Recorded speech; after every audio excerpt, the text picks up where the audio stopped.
Саламатсыздарбы? Бүгүн бизде конокто Акынбай Кошоев, коомдук ишмер. Рахмат сизге.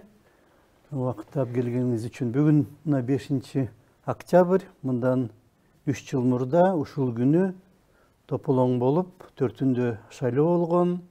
Шайлоонун жыйынтыктарына макул болбой, эл көтөрүлгөн жана бийликти кулаткан.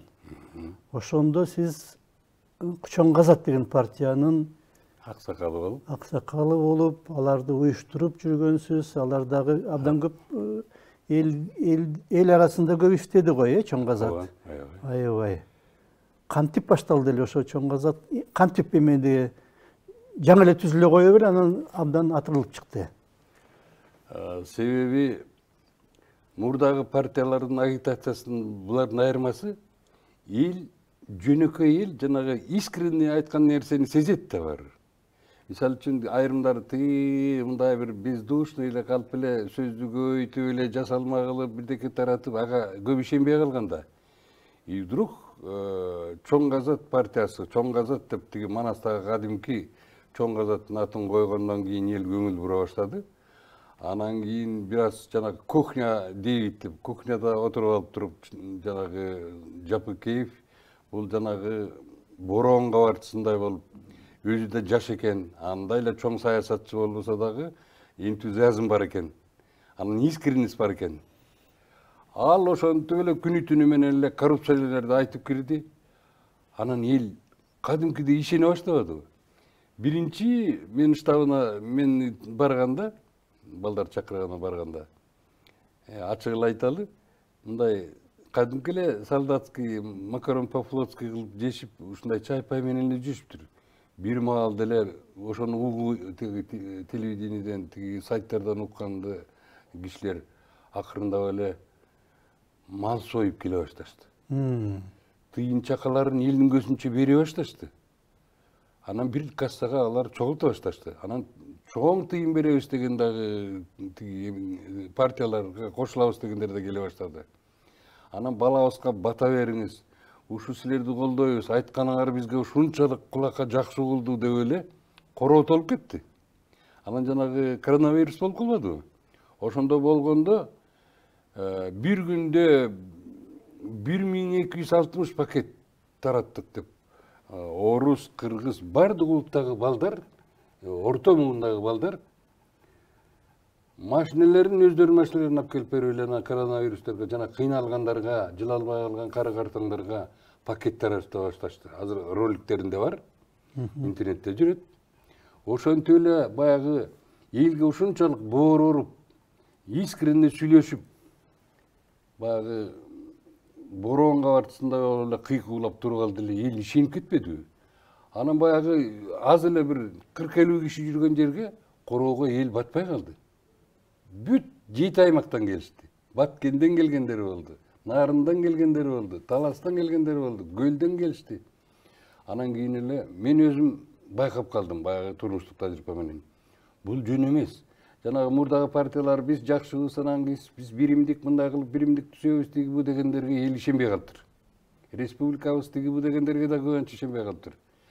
Анан кийин баягы жүрөгүнөн чыккан сөзү менен күйүп бышып, кээде бир тентектик кылып сүйлөгөндө элге жага баштады дагы. Эл көбөйүп кетпеди анан кийин.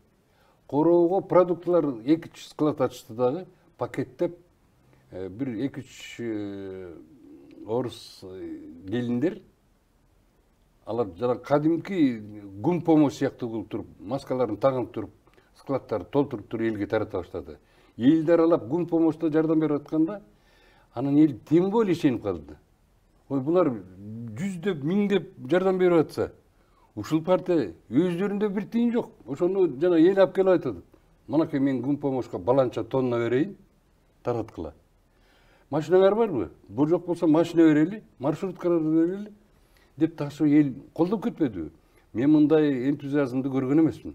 Мурдагылардын баарында жасалма болчу, саясий бир конъюнктура менен иштегендер бар болчу, кызмат алам деген болчу. Бу жерде кызматты эч ким ойлогон жок.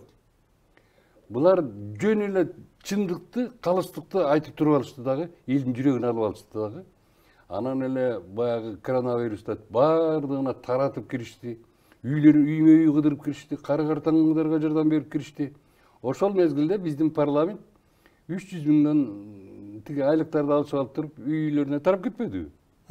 Анан кийин тиги жана Руслан Казакбаев дегендер жана Чоң Казакты тыйыш керек, жана Икрамов дегендер тыйыш керек булар дейт. Алар элге жардам берип атат. Эл алардын сөзүн укпай, буларды кандайдыр бир ишеничтүү балдар экен деп туруп топтоло баштады.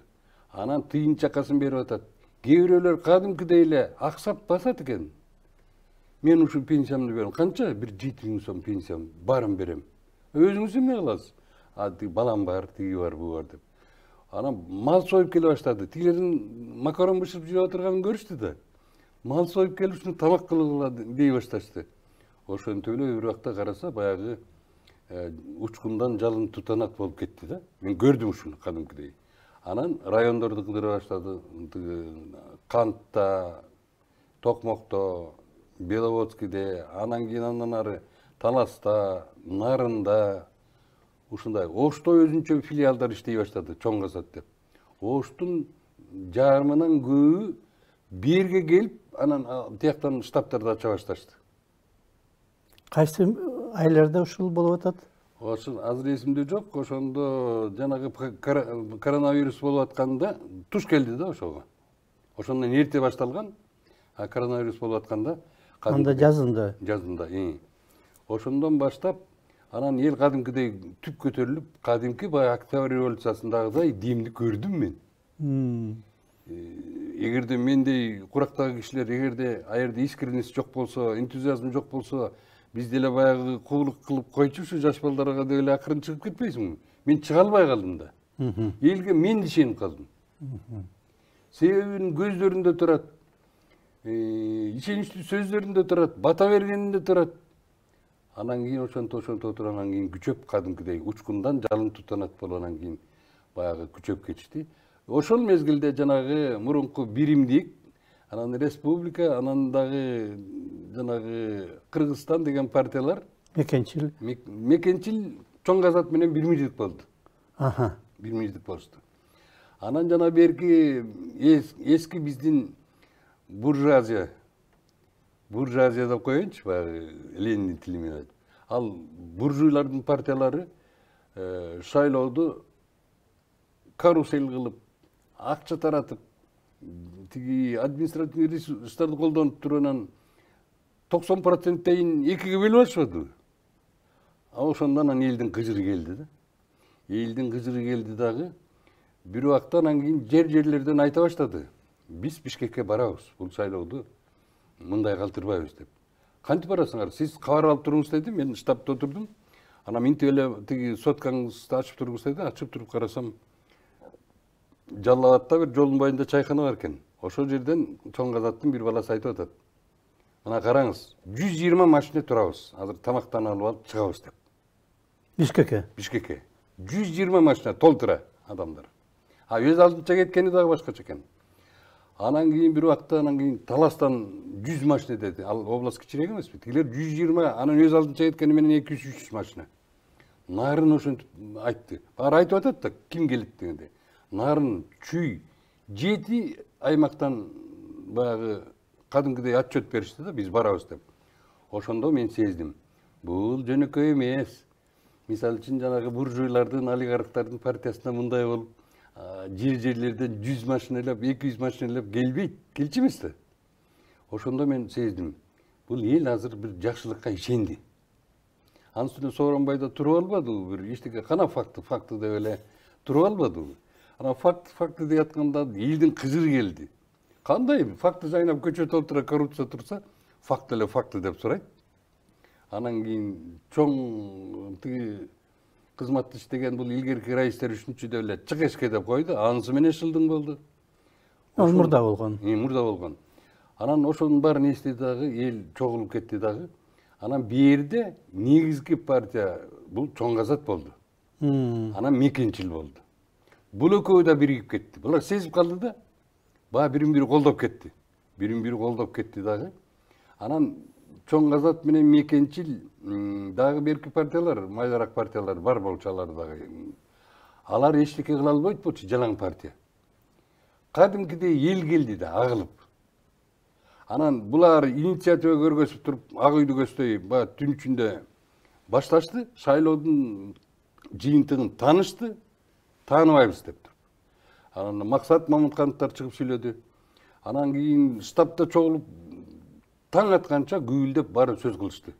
Биз тааныбайбыз деп туруп анан кийин бирок башында ошо Чоң Казак, анан Мекенчил жүрдү. Анан берки майда партиялар да кошулду. Ошо 5-inde. Ооба. Шайлоонун эртеси. Ооба. Шайлоо 4-ünde болгон, 5-inde. 5-inde.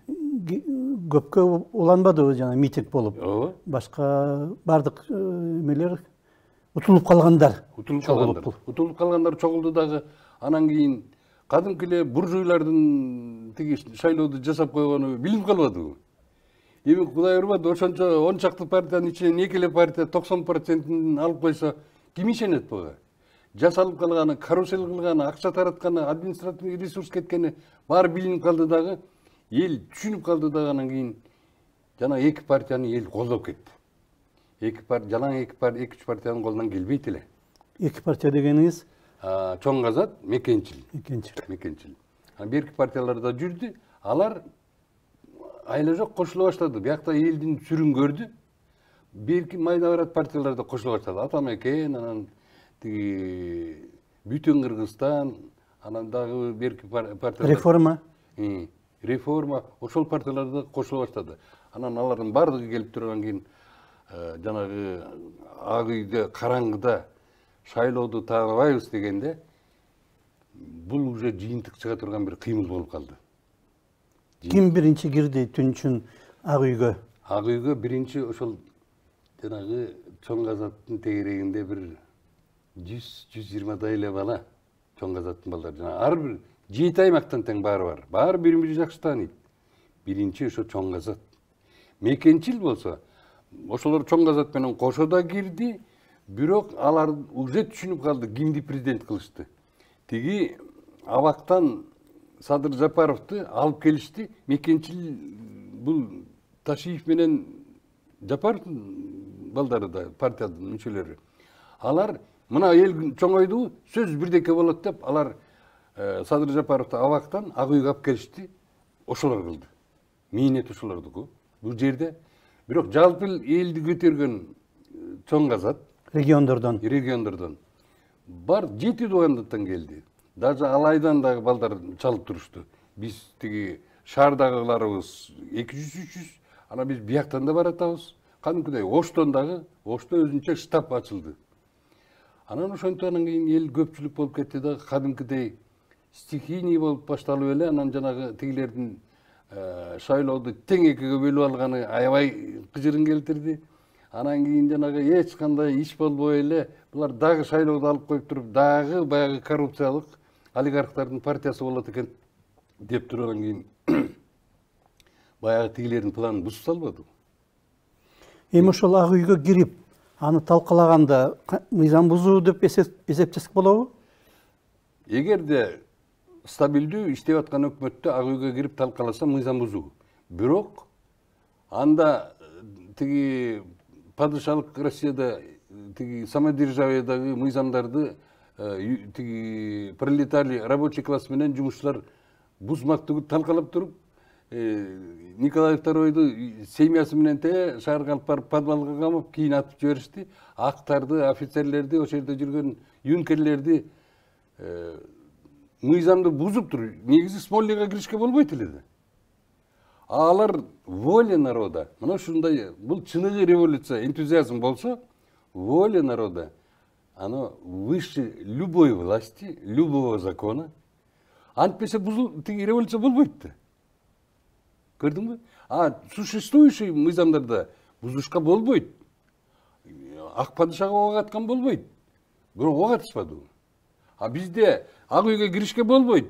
Бирок жанагы шайлооду бөлүп алып, коррупциялык коомду улантып, жыргап иштейбиз дегенден элдин эрки мыйзамдан жогору туруп кетти да. Шайлоонун жыйынтыктарын бурмалаган андан бешпеттер мыйзамды бузган деп эсептесе болду. Ошон үчүн эл дагы чогулуп, алар дагы мыйзамды бузуп, анан бийликти кулатып жиберди. Ушинтсек болобу? Анткени тигилер мыйзам чегинде иштесе, булар дагы чыкпайт болчу мыйзамга каршы. Анда булар күнөөлүү болмокто. Неудавшаяся революция мыйзам бузгандык болуп калат. Удается воля народа выше законов. Ушундай болуп калат. Тарых ушуну көрсөтүп атпайбы? Спартак деле ал гладиаторлор жанагы буржуй отургандарларга, дворяндарга кол салбаш керек эле. Мыйзам ошондой. Гладиатор кол сала албайт. Бирок гладиаторлор кол салбадыбы? Анан эркиндикке чыгып кетпедиби? Анткени тигилер андан жаман бузууларга барган болот. Андан бузууларга барып, аларды бири-бири менен өлтүртүп, айвандарга талатып, ошондо анан элдин эрки, нааразы болгон элдердин эрки мыйзамдарды бузат. Бирок чыныгы ситуация болсо, Лениндин агасы 18 жашында Ленин агасы биринчи жанагы мурунку падышага бомба ыргытып, анан ал асылып калбадыбы? Ошондо Ленин айтканы бар 18 жашында. Мы теперь пойдем другим путем. Дегени көрсө, биринчи марксисттик кружокторду даярдап, элдин энтузиазм, революционный духту пайда кылып, кружокторду марксисттерди, элди абдан бышырып туруп, анан кийин жасайбыз деген экен да. А Ленин революция жасаганда 47-жылы, 47-де болчу, 17-жылы. Ал 30-жылкы 18 жашынан 47 жашына чейин жанагы ар кандай чет өлкөдө жүрүп жанагы революциялык теорияны өнүктүрүп, кантип бийликти жумушчу дыйкандарга алып бериштин жолун изилдеп таап, стратегиясын, программасын РСДРПдан баштап тактикасын иштеп чыгып, анан жеңди. Ошон үчүн Лениндики 70-80 жыл туруп калбадыбы. А биздин партияларда андай программа эмес. Кыргызча болчу да. Жөн эле ат менен чаап барып туруп кулатмай. А кулаткандан кийин ким келет бийликке? Аны эч ким ойлонгон жок. Мына кулаткандан кийин тиги биз деле Ак үйдөн кулаттык да, свергли. Ак үйдөн Сооронбайды түшүрүштү, тактан түшүрүштү, ал качып кетти түн ичинде. Бирок келерки таза чыныгы революциялык өзгөртүү жасоочу команданы ким түзгөн жок да. Мисалы үчүн азыр мен эметпей эле айтайын, эми бир жети тамаша, бир жети тарыхый чындык. Бир аз күндөн кийин эле президенттин тегерегинде Аманбаев, Түмөнбаев, Бурханов дегендер келип калды. Бурхановдун буту басып келген эмес жанагы өзгөртүүгө. Каныбек Түмөнбаев дегендин каякта жүргөнүн эч ким билген эмес. Бирок алар президенттин жанына баягы сөзсүз эле ошол аянтта болуш керек беле. Мээнет кылыш керек эле дейм да. Элди уюштуруп, ошондой бийликти алмаштырууга кызмат кылыш керек эле. Эч кимдин кызганычы жок. Бирок ошол көп жанагы бийликти чынында ошол шайлоодо жокко чыгарып, анан кийин Сооронбай Жээнбековду тактан кулаткандардын чынында эл деп жүрөгү соккон балдардын көпчүлүгү байкалбай калып кетти. Себеби тияктан Жапаровго да жардам керек болчу. Мекенчилер аны алып келатканда ал ошо тегерегинде көргөн гана балдары калды окшойт. Анан ошолорго ишенип калды, ушулар баарын кылган экен. Алар кылган жок. Чоң Казак менен мекенчил эл кылды. Даже партияда эмес, эл өзү кылды. Эл болбосо кыла алмак эмес эч ким. Эл аябай колдоп кетти. Аябай колдоп кетти. Криминал канчалык катышкан? Эми айтышат, мисалы үчүн мен өз көзүм менен байкап калсам айтат элем. Көрүп калдым эле деп. Мага эмне менин курагымда аны конъюнктурага ойноп. Мен көргөн жокмун, бирок алар дагы келечекте бизди жанагындай уюшкан кылмыштык топ болуп иштешибизге мүмкүн бийлик көзүн жумуп коёр деп аралашкандырды. Мүмкүн, предполагаю. Бирок өз көзүм менен көргөн жокмун.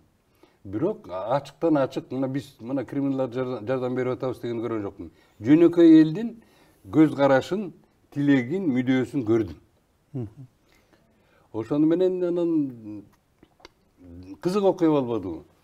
Негизи эски бийликти салыштырып айталы. Мисалы үчүн айрымдар айтат, тиги тактан түшүрүү бул мыйзамды бузуу деп.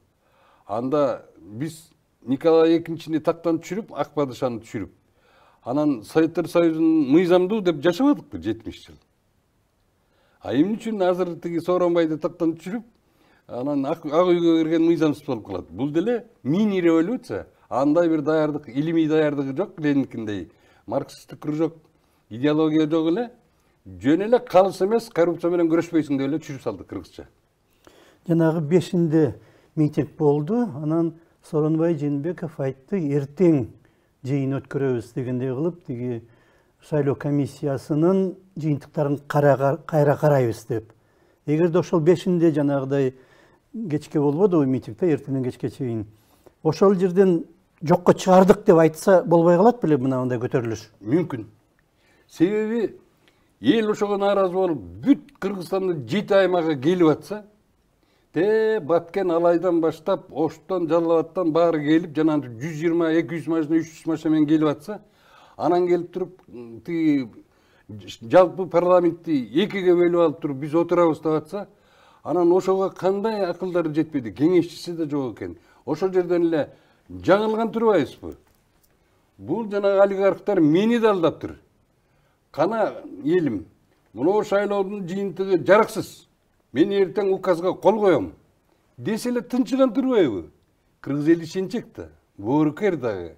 Анан тиги калыс дагы.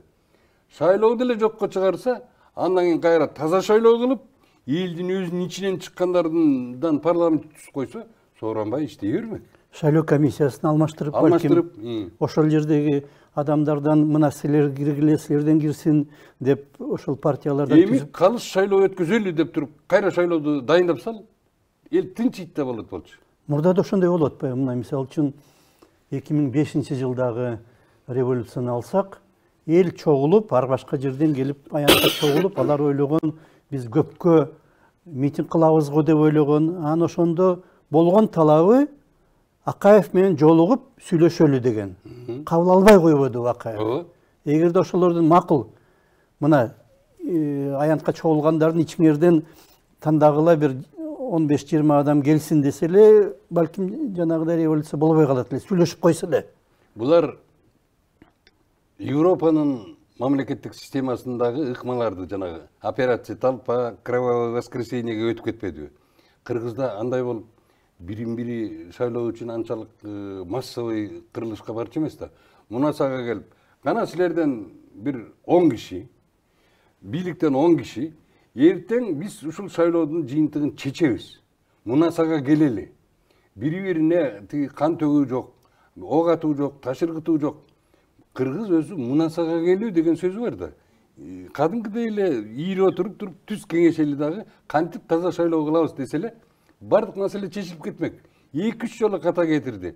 Булар жанагы батыштын тиги демонстрациясын көрүп алган, черепахаларды кийип Шумова грантын тарс-турс деген атып коюп ушинтип коркуталды. Кыргызды антип коркутууга болбойт экен да. 3-4 жолу кайталады. 3-4 жолу Кыргыздын ментали жокер калып, ат чабыш, күрөш, эр сайыш десе каны кызып кетет экен дагы. Бул жанагы батыштын тиги мамлекеттик түзүүдөгү нерсесине баш ийбейт экен. Мисалы үчүн Белоруссияда 800 000 киши жүрдү көчөдө. Ак үй эмес, терезесин чертип албай койду. Бизде 1000-1500-1000 бала ак үйдү аңтар-теңтер кылып салбадыбы? А жокер калып. Булардын менталный особенности. Жокерликтен мурда мүмкүн эме.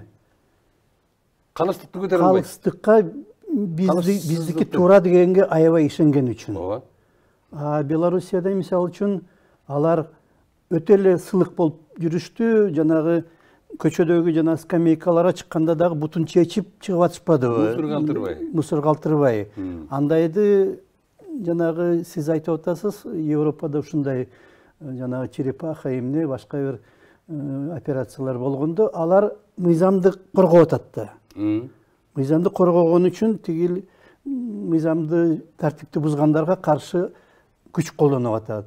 А бул жерде бийлик өзү түшүнүп атты. Мындай ачык айтпаса дагы мыйзамды өздөрү бузганын түшүнүп, анчалык каршылык көрсөтө алган жок сыяктуу. А эл болсо биздики туура дегенде аябай ишенген. Кыргыз эли мүмкүн кыйынчылыкка, ачарчылыкка чыдашы мүмкүн, бирок калыссыздыкка жана эки эле партия буржуйлар тиги парламент бөлүп алганына эч ким чыдамак эмес, жокер калып. Ал ошол жерде салгылашып жатып өлсө өлмөк, бирок калыстык үчүн деп бармак ошол жака. Ментальный особенность ушунда болуп атпайбы? Кыргыздын жана жоокерчиликтин калган салты бул калыссыздыкты көтөрө албоо. Башка партияларчы жанагы реформа, бүтүн Кыргызстан дагы кайсы партиялар? Ата мекендер алар митингде же жанагы түн үчүн Ак үйдү басып алганга катыштыбы? Алар катышкан жокко? Шалабыла катышкан жок негизи. Алар бир жерде аянтта чогулуп атса, ата мекен опера балеттин жанында болобуз. Өз алдынча алар дагы өз алдынча тиги бийликке келиштин жолун ойлоп жүрдү окшойт. Бирок качан абдан кыйынчылык болуп, биякта элдин демин көргөндөн кийин, партия гана эмес, элдин демин көргөндөн кийин бүт жанагындай калыстыкты ойлогондордун баары биригип кетти да. Айла жок. Бири-бирин жактырбаса дагы бирок биригип кетишти. Биригип кетишти дагы. Ошентип эми андан кийинкиси кызык болду. Мисалы үчүн государственниктер, мамлекеттик түзүлүш жөнүндө, саясий режим жөнүндө түшүнүгү барлар үчүн ал эгерде ал воля народа выше всех законов, и прежних, и новых даже. Жанагы Ленин ошондой кылбадыбы? Декреттерди кабыл алып, тигилердин закон мыйзамдарын баарын жокко чыгарып салбадыбы? Жанагы партиянын съездеринде, учредительский собранияларда чыгарып салбадыбы? Биздики симбиоз болуп калды да, революционный симбиоз с азиатским менталитетом. Мисалы үчүн Ак үйдөн Сооронбайды тактан кулаткандан кийин парламент ошол коррупционный состоящий тиги коррупциялык мамлекеттин парламентиби? Ал парламентке кайрадан бизди бекитип бер деп барыштын кереги жок эле да. Воля народа, мынакей биринчи курултайлардын жыйыны Кыргыздын 7 аймагынан келди деп туруп эле өздөрүнчө элдин эрки бул. Это воля народа. Бирөөдүн кызыкчылыгы эмес деп туруп, жаңы жол менен кетип калса болот эле. А биздики Ак үйдөн кулатып, парламенттин бардыгын тиги туура эмес деп, анан кайра ошо парламентке барып туруп бизди бекитип бергиле дегенде нонсенс болуп калбадыбы? Воля народа выше, но опять же идет прежнему коррупционному парламенту утвердите нас деген. Бул негизи чыныгы юридикалык консенсуска келбей калды да. Но тигиндей да болгон, тарыхта мындай да болгон, 10-жылы барын таратып жиберген конституциялык сотту дагы, парламентте дагы таратып, жалаң декреттер менен иштеп калган. Мында болсо анткенде деле болбойт экен, мындай кылып көрөлү деген. Увара болуп, кайрадан тиги элдик жыйынга, элдик курултайга учредительский собрание сыяктуу статус берели деп дебей эле даяр парламентти алар коркуп турду өздөрү. Даяр парламентти утвердить этирип баарын кол коюп берди. Кол коюп берди. Утвердить этирип алды да. Мындай да вариант болот экен, биз көрбөдүкпү? 5-жылы Текебаев дагы бир нече башка депутат Москвага чейин барып, Акаевдин артынан барып кол койдурган да. Эми андан үчүн Орус революциясында Николай II Свердловскийге бир жака алып кетишкен, бир подвалга. Ошол жака барып туруп тиги кол коюп бериңиз деп сураган эмес да. Наоборот, кийин атып салышпады бала чакасы менен. Эми ал чоң башка маселе. Чоң башка маселе болуп кетти. Ошондо мына түн үчүн 5-нен 6-сына караган түнү, басып алды. Андан кийин эмне үчүн ошол басып алган адамдар кийин бийликте болбой калышты? Себеби бу жерден биздин сөз болсо бирөө капа болсо. Кыска биздики убактыбыз. Биздики болушу мүмкүн. Бул жанагы революция делает фанаты. Жөнөкөй эл. Плодами пользуются проходимцы некоторые. Заслуженный берде Ташиев менен Жапаров ошол элдин башында турганы чын. Бирок окружениесинде жанагы мээнет кылган балдардын көбү ошондой жүрөктөр менен барса, коррупция азыраак болот беле, тезирээк тазаланат беле деп ойлойм да. Андай болбой калды. Болбой калды анчалык. Себеби мен ошол балдардын баарын көрдүм. Ар кайсы жерден оштук балдарды көрдүм, ушундай эл дегенде күйүп турган алайлык балдарды көрдүм, тиги нарындык балдарды көрдүм. Бирок эмнегедир азыр мен фамилияларын окуп калам, президенттин тегерегинде кимдер эң жакын дегенде Каныбек Түмөнбаев деген баланын каякта качып жүргөнүн эч ким көргөн эмес. Түн ичинде дагы баягы партиялардын чогулушунда эч ким көргөн эмес. Аманбаев деген элчи болуп кетиптир. Ал таптакыр андай жанагы бийликти алып берүүгө, элди уюштурууга катышкан эмес. Бурханов деген дагы бул буту басып келген эмес, андай тиги партиянын. Эми сөзсүз ошондо ошол жерде аянтта болуш керек эмес болчу да. Ленин деле Швейцарияда жүргөндө биякта революция болбоду 17-жыл февралда. Туура, бирок теоретикалык основасын Ленин байкуштун мээнети да. Ошол да, туурабы? Мээнет кылгандар. Мисалы азыр мен мынтип окшоштуруп коем. Эми президент Жапаровдун жанында тиги балдар азыр ушинтип айкашып окшоштуруп тамашалашып жүрөт. Ташиев деген сөз Каменев дегенге окшоп атпайбы, Каменев Зиновьевдин ордуна Ташиев келди окшойт да, Каменев келди окшойт да. Өлкө башчысынын жанында Каменевтер болот экен да. Ошондой болуп эле жакшынакай кылып мына таптаза, мына жакында криминал менен күрөшө баштады. Жакшынакай кылып туруп, коомду тазалап, жакшы команда түзүп, азыр командасын толук бир сыйра карап чыгып туруп, Тазалаш керек. Ротация кылып тазалап туруп, чыныгы эл деген балдарды коюп туруп, жакшынакай эле турмушка барабыз. Кайра эле 10 жыл тиги төңкөрүш же артка кете бермек белек. Кудай буйруса барабыз. Барыш үчүн ага президент дагы Ташиев да аракет кылыш керек. Жанагы чыныгы эл деген балдарды ротация кылабы, иштен алабы, жүрөгү таза балдарды топтош керек команданы. Күчтүү, билимдүү, жүрөгү таза балдарды топтош керек. Ошондо биз Кудай буйруса бул заманды жаңырышына барабыз. Ордунда калып кала албайбыз. Убактыбыз да аяктап калды. Рахмат сизге. Бизде конокту Акынбай Кошоев болду, коомдук ишмер. 20-жылдагы революцияга катышып, өз көзү менен ошол окуялардын баарын көргөн адам. Рахмат сизге. Саламат болуңуздар.